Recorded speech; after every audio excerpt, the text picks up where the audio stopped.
My name is Rob Dye. I'm a clinical social worker. Work currently at the Portneuf Cancer Center, which is a comprehensive cancer center for medical oncology and radiation oncology. And in my role there, I work in doing three primary functions. One is the distress management of our program, and I do medical social work and counseling, including group counseling for our patients. So that's kind of my experience professionally. Personally, I was diagnosed in December of 2020 with thyroid cancer and finished up my treatments for that in February. So a relatively short course, but it did give me some new insights into the journey of a cancer survivorship. So that's who I am. That's what I bring to this program today. I'm going to be talking about cognitive behavioral therapy and how to apply some of that stuff to cancer survivorship. So I've been invited here today to the Tri-Cities Cancer Center to present to you some ideas on how to deal with one of the most common struggles in cancer survivorship, which is the anxiety of recurrence. And I'm really pleased to be able to meet with these in person, these live fellow cancer survivors, to be able to talk face to face with them and do some instruction on some tools I think are going to be really helpful. And I hope you'll find them helpful too. So I just want to start by thanking you guys for being here and having the courage to come, first of all, share your story and the difficult journey that you've been through, and to talk about something that probably is one of the hardest parts of cancer survivorship, or that post-treatment time, which is, the fear or anxiety about recurrence. So thank you for that. And I acknowledge also the difficult journeys that you've been through, and each of you, as you've shared your story, we've heard the very unique aspects of what your journeys have entailed. So, and as you have. yeah, I mean, we all have our journeys, right? So, I want to differentiate a couple of words for you as we start this: fear and anxiety. So sometimes we use those words synonymously, but I'm going to split hairs a little bit here and call them and differentiate a bit there, okay? So first of all, generally speaking in psychology and counseling, when we talk about fear, it means that we're facing something in the very moment that is happening that is scary, okay? So it's right there. It's not something that could happen. It's not something that did happen. It's something that is right in the front of you. You're right on the edge of the cliff. You're afraid you're falling off. You're having a fear response, okay? And I'm saying this is splitting hairs because neurobiologically it might not process that differently, but when it comes to the way we approach it, there are some differences in facing a fear versus managing or mitigating or dealing with anxiety. So anxiety has much more to do with the possibility of something scary happening. And it's actually, in a lot of ways, worse than fear. Even though we use the word fear of recurrence, we're really going to be talking about the anxiety about potential or possible recurrence, right? And really, anxiety can be worse because in a fear, you know exactly what it is, and you know that there's a certain response that has to happen. Again, if you're at the edge of the cliff, the answer is move away from the cliff, find security in your footing, grab something to hold on to.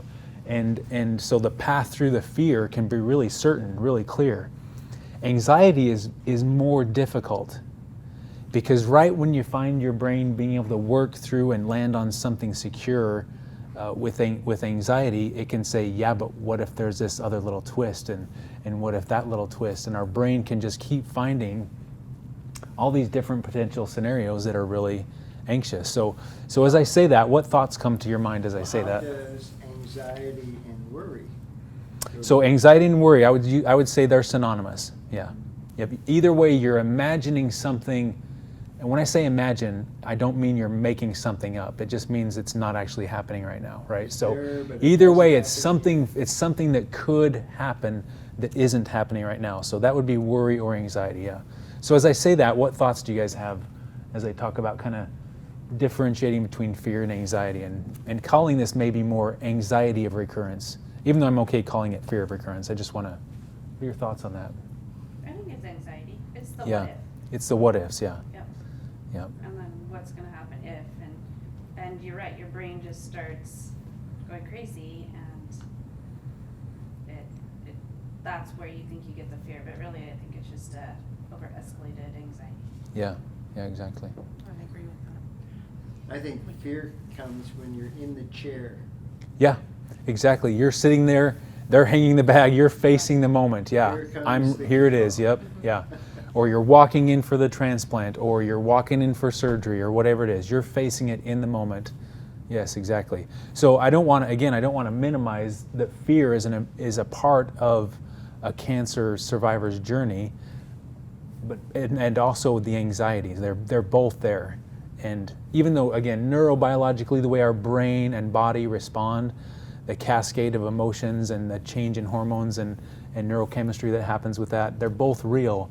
But it's interesting as we talk about dealing with it, it's sometimes more helpful to understand it as an anxiety more than a fear. So, yeah. One of the things that diminishes the anxiety is that with the Cancer Center and we have these follow-up reviews and interviews and tests that reconfirm that, okay, it has not occurred. And so as you get through that farther, you feel a lot more comfortable. Yeah. And the anxiety actually goes down Yeah. after that. And I was gonna say, I get the opposite. I get the anxiety before you get there, and then kind of waiting for that process of, oh, if the results are gonna be good or bad. But Yeah. then I also feel like they always give you like the like 5 years, 10 years. You know, you get slimmer and slimmer, but it's just like, what about the It's still there, the in between? So you're saying that as you approach a scan, or they're going to run some tests that are going to tell you where this is at, that's a time that escalates the anxiety for you. Yeah, because Yeah. I didn't feel anything when I had it, so it was like, how do you know? When you're Yeah, it's weird. It's weird to have a disease, and I don't know. I don't remember. I think some of you guys had some symptoms before on some disease, and others had no symptoms. Right? It's interesting to be in a spot where you're cruising through life, symptom-free, right? Whereas normally you would say, I can trust my body, I'm in tune to my body, I can tell if there's a problem. And so that actually does amplify the anxiety, because you don't have a sense of, I can tell for myself, or I can see it coming, or, I think yeah, that good was point. me. I did the same thing. Like, I know that my scans or my blood work's coming up, and I almost just block it out until like the day before, because I get such an anxiety over it. And when I go to the doctor, my blood pressure's high, and Yeah. I wait. I can read my test results on the K chart now. Yes. So I wait for those to hit. And I remember one time I did it like on a Thursday, went out of town over the weekend. Well, my K chart results didn't hit, and all weekend I was just a train wreck until Monday, so I could go to the doctor. And it was Yeah. just a blip in the K chart. It wasn't, my results were, they were But fine. still, yeah, just the anticipation of what could be happening. Yeah. Right. Yep. So, I don't know if you guys have heard of this. I don't know what they're called when they put two words together and it's not really a real word, but it becomes a new word. The term scanxiety. Have you heard of that? The SCAN for scans, Scan. and then plug onto the end of it anxiety. No. Yeah, and that's so it's such a common thing that it's been coined as a phrase, you know, and it really refers to any kind of test that they're going to do. It could be a blood work, it could be your PSA, it could be, you know, whatever kind of examination is going to happen. But it's such a common thing that they put that together, scanxiety. You know, you can see how that A brain kind of flows scan together. And anxiety. yeah, when they sent you for your brain scan, yeah. So I have a question for you guys, and I work a lot with cancer patients.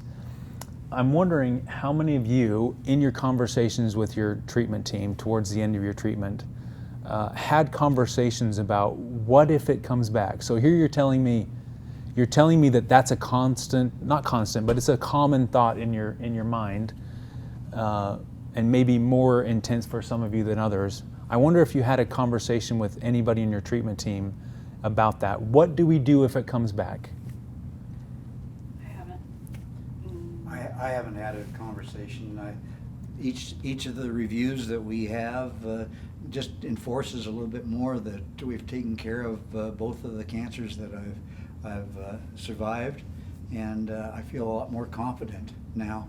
So I don't even worry about what would happen if it did come back. And this is actually what we're hoping for as a provider, as a treatment team. We're hoping that as time goes by and a person gets more and more good news, that the anxiety about recurrence diminishes over time. And that's also a warning for any cancer survivors. If it's not, if you're noticing that it's been 5 years and I'm still having the same level of anxiety about recurrence that I had from the get-go, it might mean that we need to have some more conversations about that, either with your doctor or with a member of your team like me that does counseling or psychological treatment, to say, look, this is not diminishing. You know, here I am moving through life without cancer, but my anxiety about it recurring is not diminishing. So thank you for sharing that, Rich, because that's our hope, is that as you continue to get good news, that yes, it might still be there, but the intensity of it, the frequency of it, how bad it bothers you, we're hoping that will diminish over time. So I'm glad that that's happening for you. But it doesn't completely go away. Right, yeah. That would be abnormal if it goes away completely. But last week, I had a cyst on my back, and the doctor says it's an angry cyst. And I said, okay, is this cancer returning or what? Yeah. But it wasn't, so. Just an angry cyst. But That's first angry thought. cyst. That's right. So. Yeah, I think- first thought is this This cancer cancer. back? Yeah. Yeah. I think, I was not anxious of cancer before I found out I had cancer. And I feel that that's kind of what's going on right now. I'm not anxious about a reoccurrence because I don't really expect it. I'm so sorry. So in everyday life, I don't think much about it. But if all of a sudden I have to go in for a brain scan because I have a problem with my tongue not functioning, Yeah. now there it is, popping up its ugly head. But I don't think on a daily basis, I don't think we live in an anxious mode. Good. I am a little different though. I feel like I am just You're because in the midst of, but feeling it daily, just because Yeah. of the unknown of it, and still, I'm still freshly, I guess, out of it still. I haven't even hit that 1 year mark, so I guess it's still there for me. And you've already had a recurrence, so Yes. that adds to this. Before the 1 year Yeah. mark, I was all hoping for, so. Right. So within less than a year, you already had a recurrence, Yes. which makes it validates the fear. Instead of a fear being something that could maybe potentially happen to somebody, your brain's telling you, not only could it, but it already has. Yes. Yeah. And So that makes it different. Yep. Yeah. And so Yeah. I just feel like it's always in the back of my mind. Any little thing, especially now, it's just like, what if? It's, Yeah. So.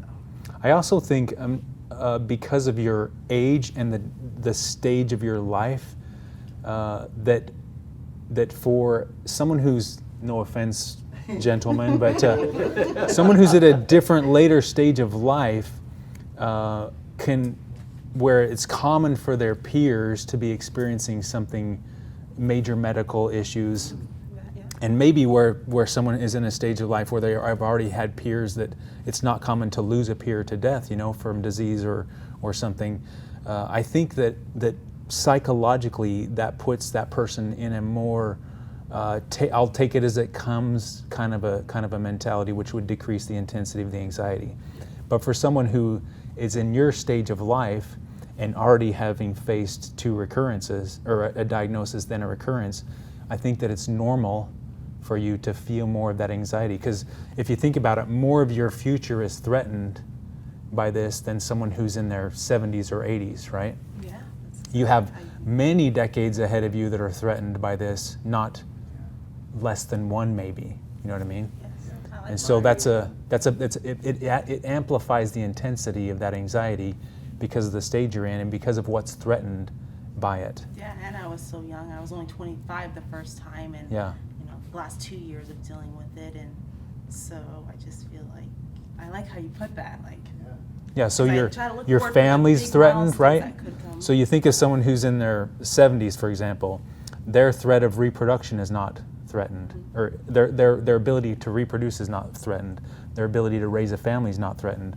Their ability to pursue a career is not threatened. Their ability on and on and on, right? So for someone who's younger and has a serious diagnosis of cancer, or any diagnosis of cancer, the threats are greater And so that amplifies the intensity of the anxiety. So again, or for you, Tiffany, so you were right in the middle of raising kids as a single mom is what you shared with us on your story, right? And so the anxiety of recurrence we would expect to be greater for you because of how much you saw it disrupt your ability to be a mom and pursue career and provide for your family and pay for your house, you know, and on. So Yeah, it was. And it was shocking. I mean, I was 40 and thought I was invincible. And yeah. And you look around at your peers, 40-year-olds, who else is sick and facing major medical and, you know, not as common. Yep. So I want you to think of another word here, threat.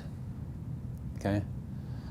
Our brains, neurobiologically, developmentally, evolutionary, however you want to look at it, are designed to identify threat and respond to threat. In fact, our brains are trained to prioritize threat. Think about threat more than it thinks about safety and opportunity.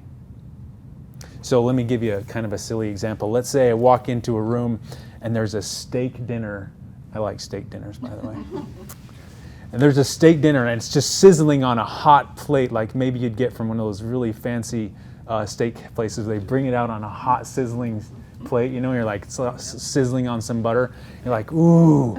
My brain sees, and your brains might see the same thing. Your mouth's watering, even though you don't have mouth watering. Like, wow, that's even though your saliva glands are damaged, we're still getting some salivary activity. That's good.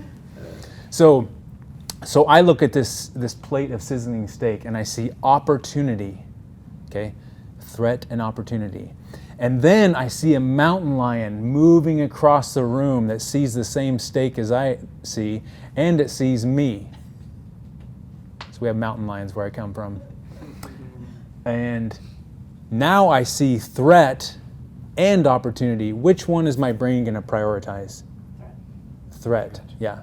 All of a sudden, how important is that steak to me eating that steak? Yeah, nothing. It doesn't even matter. I'm out of here, right? So I know that's kind of a dumb analogy. Oh, no. But every opportunity, every situation we're in, our brain is always looking at threat and opportunity.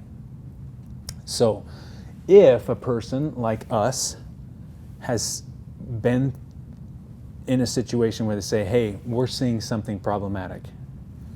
We're sending you for ultrasound. We're sending you for imaging. We're sending you for scans.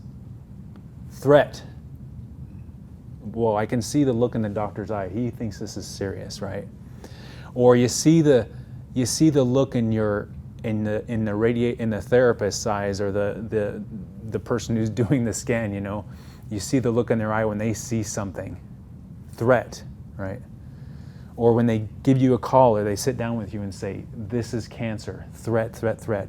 You're going to have to go through this and surgery, and it's going to be this treatment, and threat, threat, threat, right? So that trains your brain in kind of a post-traumatic response, not kind of a post-traumatic response, in a post-traumatic response to say, look, not only does my brain identify threat before it looks for opportunity, but now it really understands threat at a different level because it's experienced it.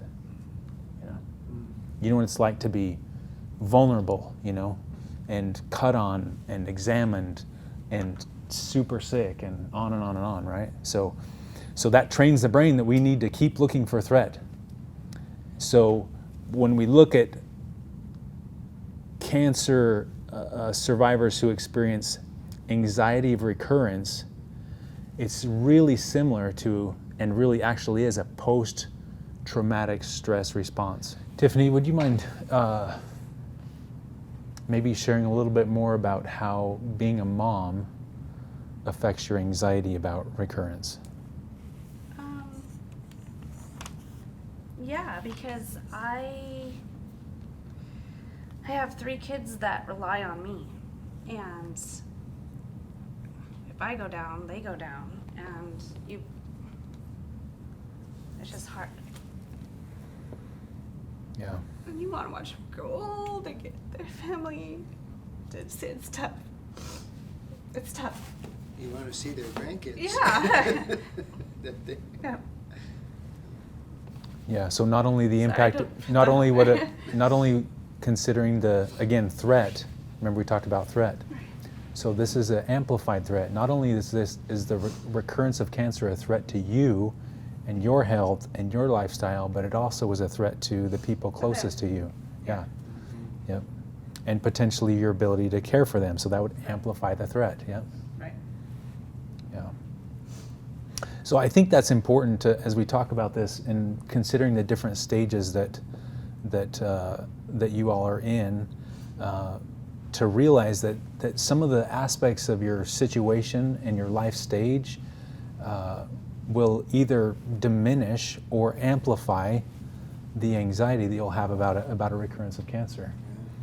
It's important to recognize that so that you don't end up just beating yourself up like, what's wrong with me that I'm always thinking about this? What's wrong with me that I'm so anxious about this? Well, when you describe your situation, we're all sitting here nodding, thinking, yeah, those are valid things to be concerned about, you know? Those are real threats and real... And it has got better. I mean, especially now my oldest is 17, so it's like, okay, if I get sick, he could, and he's a golden child, so he could help with the girls, and Yeah. that would be great. But yeah, it's difficult. Yeah. You just want to be there. Right, exactly. I mean, like you were saying, you want to see your great grandkids. Yeah. Yeah. Thank you for sharing that. I know it's very Yeah, personal and sorry. emotional. But it's so common. I think it's helpful for you to share that and help people see that. It'll be validating for others to hear that experience. And were there certain things about? Well, I know there are because you've told me in person about them. But about your developmental stage, about your stage in life with you and your husband and your hopes for family. Do you mind sharing some of that with us? Of course. I always get emotional because That's okay. Here's a little tissue here for you. Kids is like There's something. the one thing I want in life, and knowing that it could be stripped away because of something that decided to come, and you have no choice over it is very hard. And just dealing with the fact that the struggle of it is not easy, and you don't hear about it. I mean, I don't even know friends my age often talk about it, if they deal with it or the loss. And so I just feel like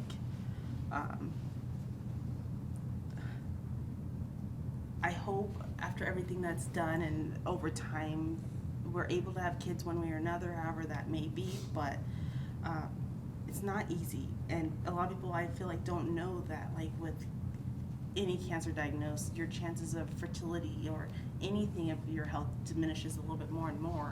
Yeah. And so just, having that support, and my husband's been amazing with everything, especially since we're so young. I mean, and he's like the backbone of everything, especially during everything. I mean, it was not easy because, like, my mind, even when I was diagnosed the first time, was straight kids, and his is like completely opposite. Yeah, it's just like, worried about you. It's you, and Yeah. it's like, no, I see the future of what I want, and it's not gonna come, or it may not happen. And he's like, just focus on you. And then when it came back a second time, it even crushed me even harder, because it's just like, when are you gonna get that break of just Yeah. of, Because you only had 7 months before it was back? yes. Yeah.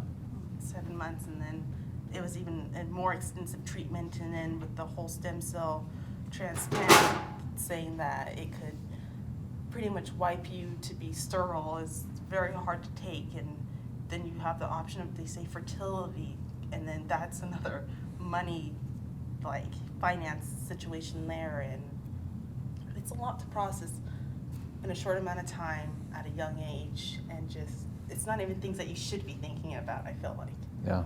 at all. Yeah. But all of a sudden you're in that situation and that's what you're thinking. Yeah. Yep. Yep. So I'm So hoping those threats coming at you. Yeah, Exactly, yep. It So is. super helpful, right, to identify them as threats. Instead of I'm going crazy or what's wrong with me that I'm thinking that way, your brain is responding to actual threats that could happen in the future, and it's doing what it's supposed to by activating an anxious response. And it feels like you're crazy, and it's like, I'm Yeah. not crazy. Yeah, I'm you're just not like- crazy. Yeah, exactly. Well, when So, you're young, and when you're young, you want to have the family and you want to have the kids, and it's like, wait a second, it doesn't become about you; it becomes about them. Yeah, yeah. Exactly. And dreams and want to go back to about you guys saying that you didn't really have conversations with your treatment team about what if it comes back, what if my cancer comes back, you know. I don't remember if you told me or not why you didn't bring it up, or do you think there's a reason why the team didn't bring it up, or what do you think's going on there? What are your thoughts on that? I feel like in that time and moment, you kind of feel like a hurrah, like you're done, you're Yeah. over with it. So you don't really look to the next what ifs at that moment, I feel like. And then if you do later on, I don't think you really think of to even ask it at that point.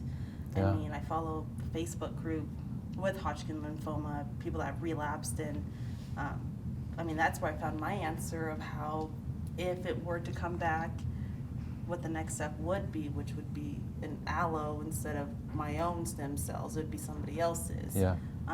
But I mean, there's so many different treatments. I mean, different people from all over the world have different ways of how their treatment plan went. So I feel like at that time, of wherever technology and the treatment Just plans cross are, that bridge when you yeah. get there? Yeah, okay. So it sounds like part of the reason why you weren't asking the question is because you were in that stage of just celebrating where you were and that you could move on. Exactly. Okay. Thoughts on that, Tiffany? Yeah, you know, I guess I don't know why I didn't ask that.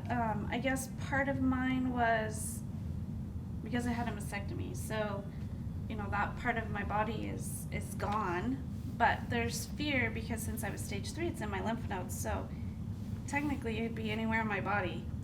And I guess there's so many what ifs going on in my head of, you know, what if I get kidney cancer or liver cancer, that my oncologist, and she is very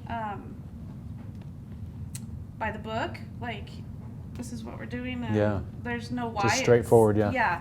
So if you get too many what ifs, she just pinpoints you back down to this is what it is. Yeah. And so maybe I just didn't ask her because she would be like, we're not there, Yeah. and we can't go there until it happens. But it is a question now that I'm like, gosh, why did I never ask that? Maybe Yeah. it would eliminate some of the anxiety of the unknown, because the unknown is powerful. Well, and that's why I asked the question, because something that is probable, like if they say, if it comes back, here's what we'd probably, based on what we know now, like you said, Right. you know, things can change because luckily they're still doing research and science is progressing, so the answer might change, but I think psychologically, if you know, if it comes back, here's what we're going to do, I think that can be settling versus what the creative ways your brain can explore all kinds of bad things happening if it does come back. Were you going to Absolutely. say something, Rich? I feel like you were. I was going to go back to your comment that it's not an immediate threat to me at this point, so I don't worry about it. I'm a positive person, and basically I say, okay, if it comes, then we'll worry about it at that point in time. Yeah. Which, if a person can do that, awesome, do that. If you're at a point where the anxiety or thoughts about it come up and you can say, that's not anything I need to worry about, I'm just going to put it out of my mind, and that works, perfect. You know, I think that there are a lot of things that come into play as to whether a person can do that or not. Most of the people that I'm working with in counseling, you know, and in their process, they're obviously can't just easily put it out like that. So that's great for you, especially given that you've been diagnosed twice, and you know, that's remarkable that you can just say, well, we'll deal with that when it comes, or if it comes and it's not here now, I'm just gonna not deal with it. So yeah, so I'm thinking of a conversation that I had with my oncologist last week, and this was my first appointment with an oncologist after my treatments, and I just after we'd covered some things, I said, well, if it comes back, where is it gonna come back, and then how are we gonna know, and what are we gonna do? And he didn't bring it up with me, but I went right after those three things. if it is, what am I looking for here? What's it likely to do? Because they know that. They know based on research the kind of cancer you have, if it comes back, what's it going to look like and how's it going to manifest? And then how do we know and what are we going to do about it? And also I feel like a way that I also deal with anxiety is because you don't have control over anything of what we went through, but I feel like I have to have control now on things that I can physically have control over more than I did before. I feel like. Yeah. So I guess What can I do that is within my ability to influence my health or my whatever? Yeah. Yeah. Yep. Yeah. That is true. So just to wrap up this point, I'm going to encourage our audience to consider, would I benefit from knowing and having that discussion, or am I okay with, we're just going to wait and see what happens? A lot of times when I'm meeting with patients who are, most of my encounters with people are right at the beginning of their treatment process or right at the end. The conversations I have with people at the end of treatment are initially, yay, this is all good, I'm done, And there's that other mixed emotion that's, I thought I would be a lot more excited and comforted at this point, and now I'm kind of nervous to be launched out into this new life, like Fred, how much is this going to heal, and how much am I really going to recover from this? So, yay, I'm done, but what's this going to... I don't ever think of myself as being done, mostly because of all the side effects. Yeah, It does put your life in perspective. absolutely, huh? Yeah. The things that you used to worry about and fret about, and it just doesn't matter anymore. Life goes on. Yeah. So my husband always say the lowest problems aren't even like compared to No. things that we've all done or had to go through. Yeah. So I want to shift gears a little bit here and talk about what to do about this anxiety now, okay? It's a good one. So I'm gonna give a brief introduction to a standardized evidence-based treatment in the field of mental health, dealing with depression, anxiety, all kinds of stuff like that, called cognitive behavioral therapy, okay? So cognitive, I'm going to talk to you really basically, even though you probably understand this, I'm just going to assume you have no idea what I'm going to talk about, okay? So the word cognitive generally means thinking, okay? So thinking therapy. When we're doing cognitive therapy, we're doing thinking therapy. We want to look at the way a person thinks, find the ways in their thinking that make their emotions more intense or make them suffer more emotionally, or in other words, what thinking patterns amplify the anxiety or depression, and then we target those and say, well, what if we changed that thinking to something more like this? And when we can change the way we think or start to recognize, whoa, that thinking pattern is not helpful. When I think that thought, it's really not helpful, and it's not helpful because it amplifies the intensity of the painful emotion that we're trying to deal with, okay? So how do you know if the thinking is not helpful? Because it amplifies painful emotions. Anxiety, depression, hopelessness, feeling lonely, whatever the painful emotion is, there are certain ways of thinking that are not helpful that increase the intensity of those painful emotions, okay? So in cognitive therapy or thinking therapy, we take a look at what kind of thinking's going on here, and we decide, is that helping this person, deal with and kind of reduce the intensity of the emotion, or is it amplifying the intensity, okay? So that's the thinking part or the cognitive part of cognitive behavioral therapy. The behavior part, behavior just means the things you do. Are there things you could do in your life that would make you experience the painful emotions at a less intense level, or are there things you're doing that make you experience those emotions more intensely? So like if a person's withdrawing from their social connections, from the activities that they might normally do, what's going to happen to their painful emotions, right? That's going to increase their intensity. Or we were talking about, Kayla, we were talking about exercise, right? You told me that you found exercise to be helpful. So that's a behavior. If you exercise, what happens to the intensity of your painful emotions? It probably goes down, right? So in cognitive behavioral therapy, we look for thoughts and thought patterns that are problematic, making the situation worse, and we look for behaviors that are making the situation worse, and we say, well, let's quit doing so much of that. And let's start doing some thinking that helps a little bit reduce the intensity. You notice I keep saying reduce intensity and not get rid of? But you're like, come on, Rob. I want to hear some that gets rid of.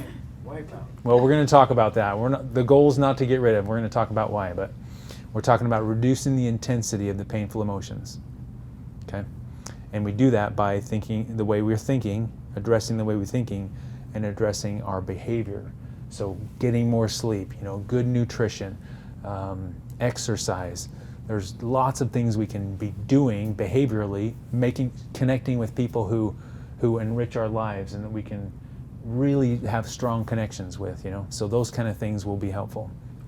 In fact, when I meet with patients, we start by creating a self-care plan, and this is behavioral, on what are you going to do to take care of your mind, your body, your spirit, your relationships or your social needs, and then we touch a little bit on finances. The financial part's really easy.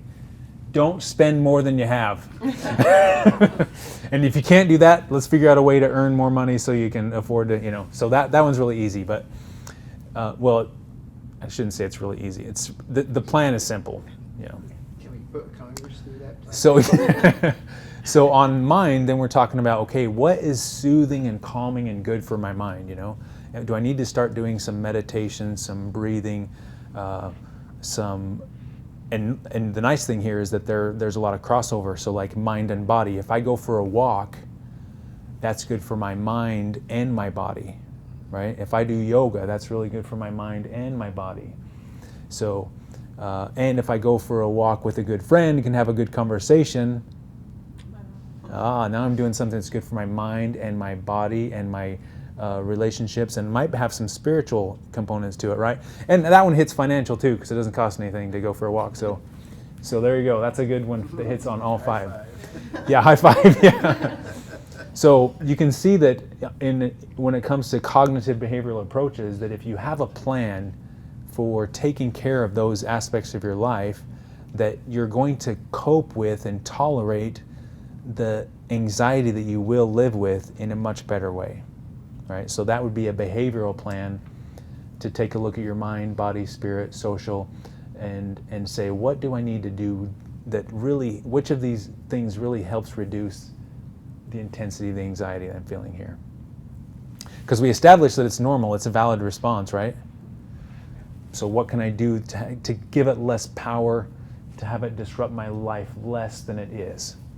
And a plan like that will help. Thoughts on that? Yeah, I feel like we can get like all those, but at the same time, the motivation to do it is also kind of that just brings it down a notch. Because I feel like I have I'm gonna go do this, and this. I'm gonna get it done, and then when the time comes, I'm just like, I don't really want to. I'm better off of where I feel like at that moment, even though it's not a good place or moment that you should be. But I don't know, maybe it's just the comfort of it, because that's what you go through, and that's what you. I don't know how to explain it. I think that's really common because your energy's down, and sometimes if there's a touch of depression erodes motivation as well. And so you're bringing up a good point that it's one thing to develop the plan, right? Mm-hmm. And then finding the motivation to follow through with it or get yourself to do it on a regular basis can be a challenge. Yep. Have you found anything helpful in that? In helping overcome the lack of motivation at times that you face? No, honestly, no. And I don't know really where to start. I mean, I try with the writing things down, journaling, or walking and the exercising, but that can only get me so far, I feel like. And Yeah. maybe there's other little things that I just don't know that are out there that could help. Yeah. Like talking like this has been amazing and everything, so it's helped. Yeah. But Yeah. Well, I have the solution. what's that? He's got the solution. Gardening. Ah. I started a garden, and some of the things that gardening requires you is being out there to get rid of the weeds, being out there to make sure you're watering. And the beauty of it is the bounty to share with friends and neighbors. And I have found that has raised my level of activity. Yeah. It's spiritual, it's social, it's Yeah, exactly, yeah. financial. Yeah, yeah. Yeah. Seeds are cheap compared to To produce, yeah, yeah. Very good, yeah. And I think it'll be good for you to find somebody to support you and help you motivate yourself. Because I know, my dog's a great motivator. Last night was a perfect example. I was tired and I didn't want to do anything and I just wanted to sit on the couch and pout, I guess, I don't know. But it was time to walk. But yeah, she's a lab and she's 3, and so she brought over that leash and dropped it in my lap, and I'm like, all right. And I felt better It after. feels good, Yeah, yeah. I mean, and I'm like, I don't have time. I never have time to do everything. But it's just 20 minutes of my day, and I came back and I was feeling better, but it's all different. You just have to find something in your life or someone in your life to help you get there. One of the strongest things when I was going through this, I reached out to everybody, and one of my friends said, Tiff, you'll have good days and you'll have bad days. And I'm like, that's your advice? And he's like, yeah. And I said, okay. And he said, so when you have a bad day, make somebody tell you that tomorrow will be better. And so I had my son do that. So when I get down, and even now, 5 years later, it's like, even when my kids come home, they're like, oh, I've had a rough day. And I'm like, you know what? Tomorrow will be better. And it's just like, yeah, it just gives you hope and gives you perspective on life. So Kayla, I would kind of summarize this with 3 things. One is be patient with yourself. Yeah. You've been through a lot, Yeah. and it's okay that you're not at a certain level of accomplishment, so you want to be careful to not beat yourself up too much for feeling like, well, I have all these goals I want to do and I'm just not getting there. So be patient with yourself. You're still, less than a year out on this, and dealing with the physical recovery, the emotional recovery, it's still big, okay? Second thing, make sure it's realistic. So I can tell you're a pretty driven person.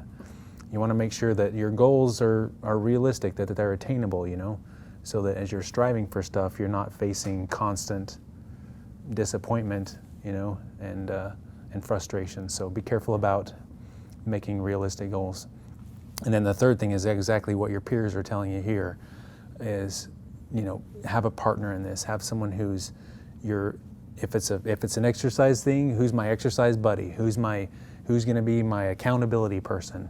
Who's going to help me get off the couch when I don't want to? Who's going to, and it might be different people for different goals or different plans in your life. But we all do better when we have someone who cares about us. They know what we've been through, and they're there to give us a little nudge without being too pushy or too bossy, And so I'm going to give you a little tool here to use, okay?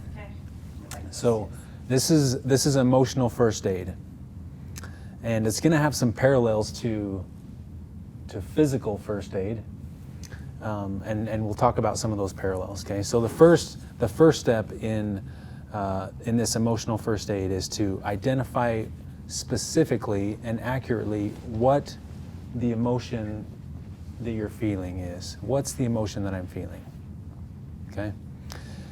So think about a physical injury. Let's say you find someone and they're on the floor and they're like crying and they're hurting, and you say, this person's hurt, and you just start wrapping the person up in a bandage. You just start from head to toe, and you're like, they're hurt, I'm just going to wrap them up in a bandage.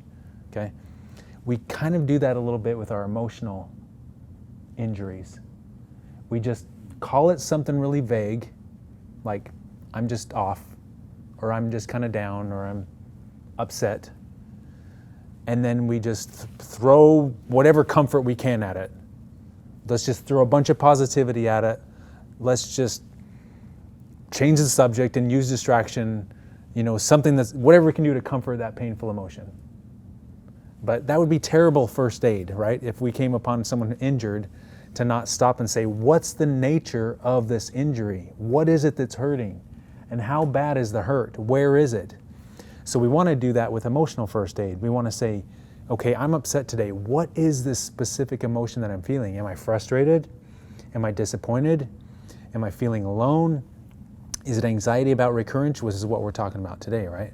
Let's say it's anxiety about, so you'd want to specifically say, I'm feeling anxiety about recurrence. As I approach an upcoming scan or something, maybe it's that scan-anxiety that I'm feeling, right? So you identify specifically what the emotion is. In other words, how are we supposed to take care of this if we're vague about what it is? Okay?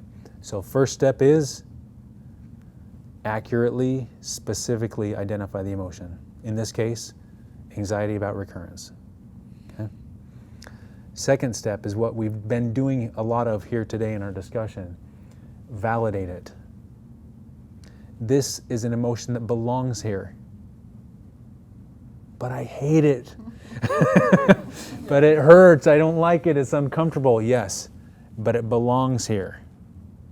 It's here for a reason. Okay, so Kayla, I'm going to take you for example.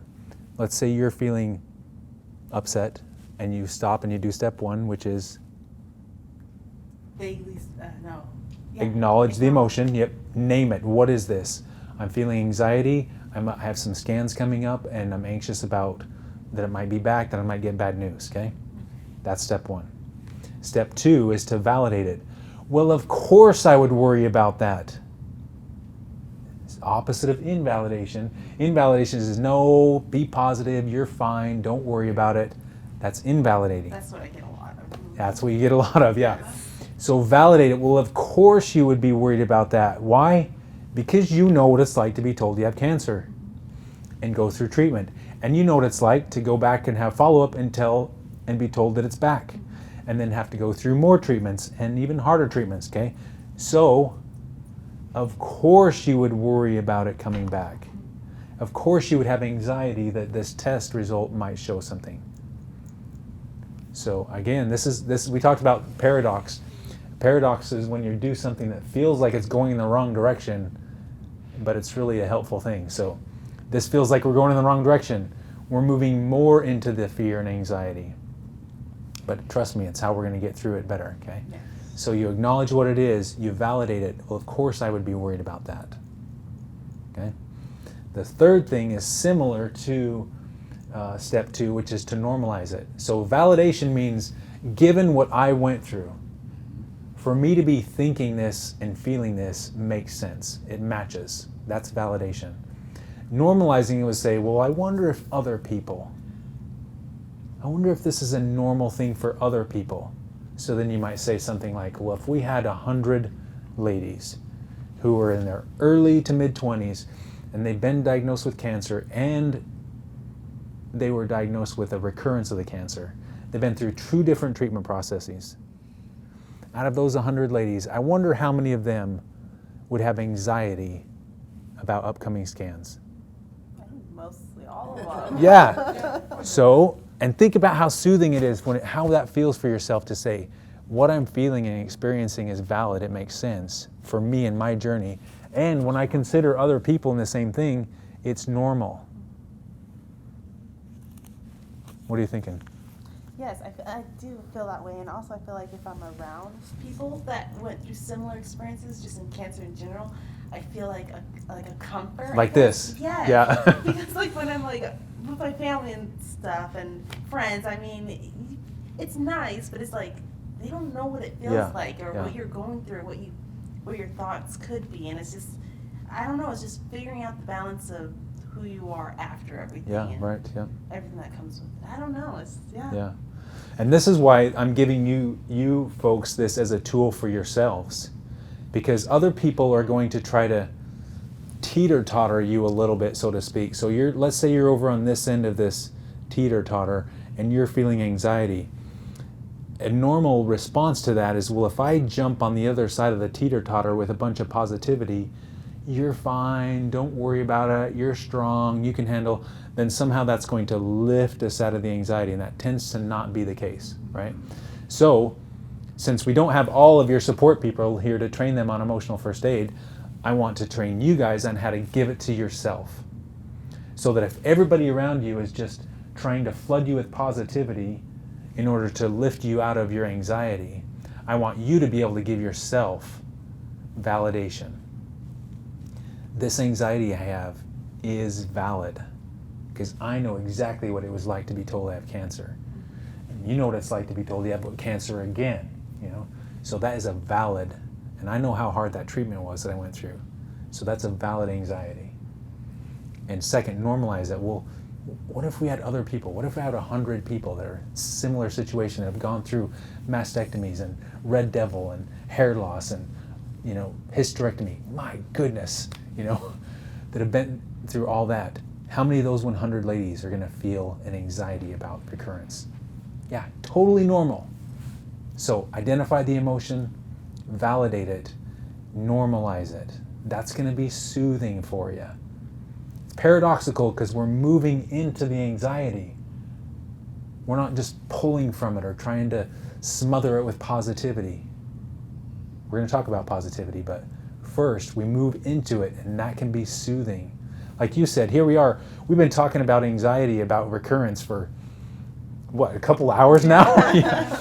And you're saying this is soothing and comforting for me. Well, why don't we all just talk about a bunch of positivity? And is that going to be, you know, you need that validation and normalization that comes from this. And I want you to be able to give that to yourselves. That's my hope. What are you thinking? Well, and I think sometimes people that give me positivity, I'm like, well, you don't, and I don't say it out loud, but you don't know what it's like.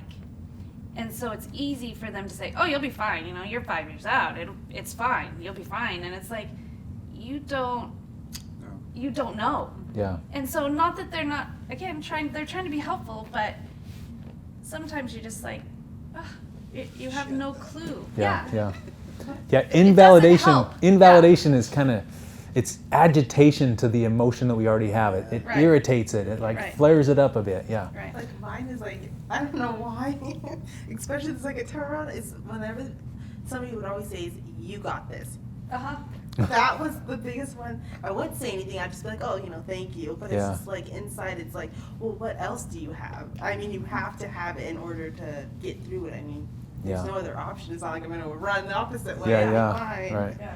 And so, Again, they're trying to be positive, but they Yes. don't know what it feels like. And so I had a friend that watched me go through my treatments, and I think she thought she was there for me, but then she ultimately got thyroid cancer, and she's like, Tiff, I had no idea. I wasn't there for you at all.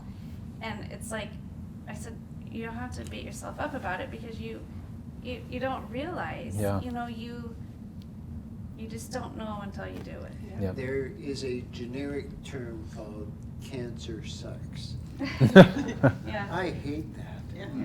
because I don't think people understand, like you say, what really goes on with cancer. Well, and it's the And- physical and the emotional side. That's hard. Yeah. And since we can't expect them to, Right. that's where this is coming in. You know what it's like. You're the expert that can give yourself the emotional first aid. That's the emphasis here. So that you really tune into the emotion. I'm reviewing here, but first step, identify the emotion. Second step, validate the emotion. Yep. Of course I'm feeling this, you know? Because it's normal. Because it's, yeah, that's normal's the third one, yeah. And who wouldn't, you know? What other person in this situation wouldn't feel the same kind of emotions, okay? I think that'll help me because sometimes I say I'm just off today. And it's like, well, what's wrong with you, you know? You feel like a wimp. I'm like, I'm just off. Yeah, And- yeah. And so You're maybe a if I wimp. do a little self-evaluation of, What triggered that off? Yeah. what made me just be off? Get more specific. I'm feeling alone today. Right. I'm feeling damaged. Okay, more steps. Step 4. Hopefully we don't have too many steps here, right? Well, that's what the video's for. Yeah. Yeah. Replay. Step 4 is to understand that those emotions, even though they're painful and unpleasant, they have a purpose. They have a function. So you can think of this either evolutionary, like we've evolved to experience these emotions that help us, or a God-given ability to feel the emotion. So let's take it back to anxiety. What is the benefit of anxiety? What's its purpose? What's its function? What problems would I have, is another way to look at this, what problems would I have if I didn't have anxiety? So let's say, in preparation to come visit with you guys, let's say I had no anxiety about doing this. No anxiety about cameras, no anxiety about talking in front of strangers, no idea about what certain people's expectations are for this. If I had no anxiety for that, what would be the problem? How much preparation would I do? None, yeah. How much forethought would I give it, How much insight how much planning would I do? None. So anxiety functioned to get me thinking about it in a moment that I was just home or on my bike or whatever I was doing, and all of a sudden my mind says, hey, Rob, you're gonna be there and it's gonna happen and it's gonna, there's gonna be people watching and there's gonna be, so, okay, I better think about this, I better prepare, I better plan, okay? So the function of anxiety is to help us prepare and plan for a potential threat. What's the threat? I show up here and this thing flops and they're looking at me like, hello, So that would be threatening. It would be social threat, right? And so because there's a social threat, that drives me to do something. So the question is, what's the function and the benefit of anxiety that cancer could come back? To prepare, yes. So what do you do to prepare? Research, Get all the knowledge that you can. So you gain knowledge, yep. And I always think of the what ifs. I mean, honestly, it's like, yeah, what if this happens? Then I combat it this way. And Yes, exactly. So it helps you anticipate scenarios and be prepared to face them. That's the function of anxiety, yep. If you didn't have anxiety of recurrence, maybe you wouldn't have done all the treatments. Maybe you have just said, just do a lumpectomy and I'm good, it's gone.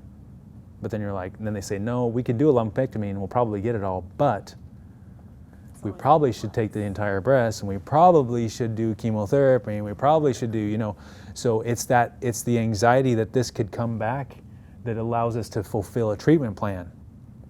And to stick with hard stuff like radiating your throat. My goodness, what a terrible thing to go through, right? So My big thing was I needed a feeding tube. No, I don't. I can do it without that, yeah. I'm Fred. Yeah. I can do this. Well, there's 8 people around me telling me I need to get a feeding tube prior to my treatment. I'm thinking I don't. But then I took a survey. Yeah. And I got it, and through my treatment, I can't imagine having made it without a feeding tube. Yeah. And actually, they were trying to increase your anxiety. Fred, this could be bad. If you don't have this, they're presenting the threat to you so that you will do something to prepare for the threat, which is get the feeding tube. I realized, Yeah. well, this is normal. Yeah, exactly, normalizing, good. And I'm okay Yep, yeah. to get a feeding tube. So you think about all the tests that you're going to do, all the follow-up you're going to do, if you're taking medications ongoing, the anxiety is going to drive you to do that. So when anxiety comes up and you identify it and you validate it and you normalize it and then you say, what's this anxiety telling me I need to do? Do I need to live a healthier lifestyle to reduce my risk?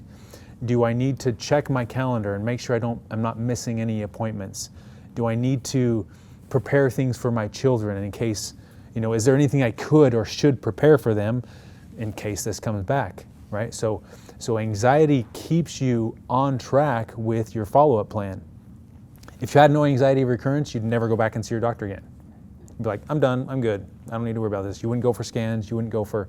So instead of fighting against the emotion and just trying to push it away or distract ourselves from it, we're going to move into it paradoxically.